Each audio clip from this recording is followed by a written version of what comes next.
Had you gone to drama school? I just dropped out. Ah, nice. Yeah. So I felt like... For dropouts. Woo! Woo! You don't need school. Sometimes you do, though, for other things. Okay. If you had an animal-themed nickname, what would it be and why? Okay. Do you want to share that one? I don't know if I know, I could feel you didn't know. I could feel you sitting on your own fence of your own construction. A fence of my own construction. Yeah. I don't know. I mean, I wish that people would be like a wolf or like something like majestic and like a little, but I don't know if I'm also maybe just like a mouse looking for cheese. I don't know. Like, I think it depends. Which football club do you think Oz would support? The Baltimore Ravens, because he's the harbinger of death. Damn. Okay. Whew.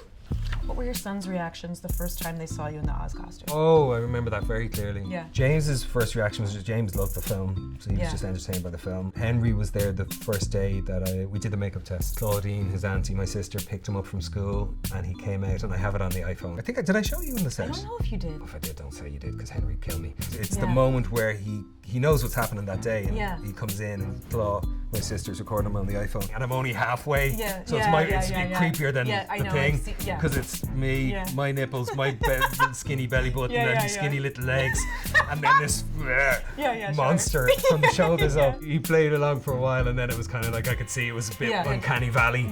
And so we fucked off outside of the studio and we had a look and I said, touch it now and do the whole thing. But that was, he got a good whack of it. Because it's really powerful what Mike Marino created and what Crystal and Mike Fontaine and Bobby and Val and Stella were part of applying every day. The first time I saw myself in it that day as well, it was weird. It was like those cats you see on YouTube that look at themselves in the mirror and they're like, what the fuck?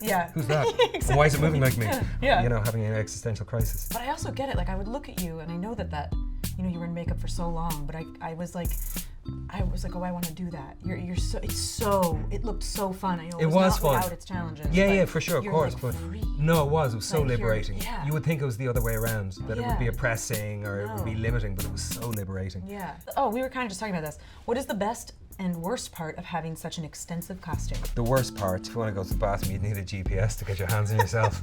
I mean, there was a lot going on there.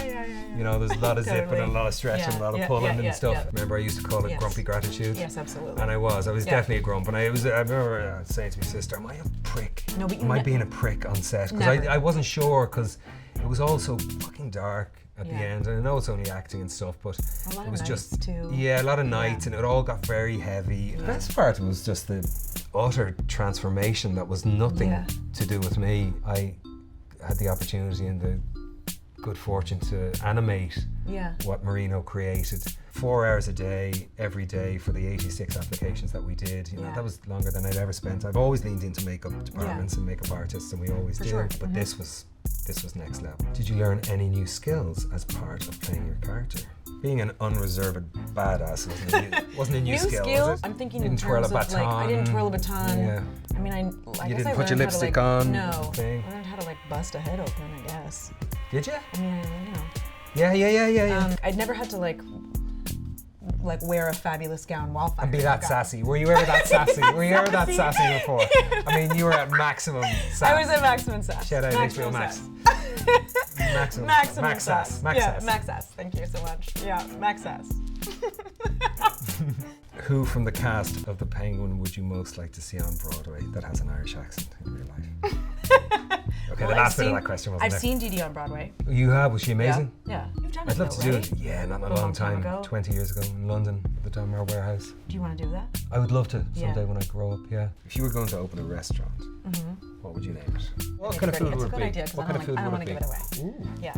Comfort food from your childhood. That's a great idea. You know? Totally.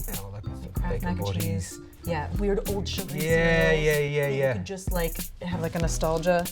I love it. Trip. What's the worst advice you ever received? Don't I have to ask some? No, none. When I was in theater school, they were like, you have to change the way your voice sounds because you'll never... Oh, get fucked. They were like, you'll never play the types of roles you want to play. You'll never play the Dane. Really? Yeah. And did you take that to heart, temporarily? I think for like a week. And then I was like, I'm gonna go. You got to take it to heart a little bit. You're in denial. Yeah. But for a week, for that's like a okay. week. Who would you want to play you in the movie of your life? Oh my God.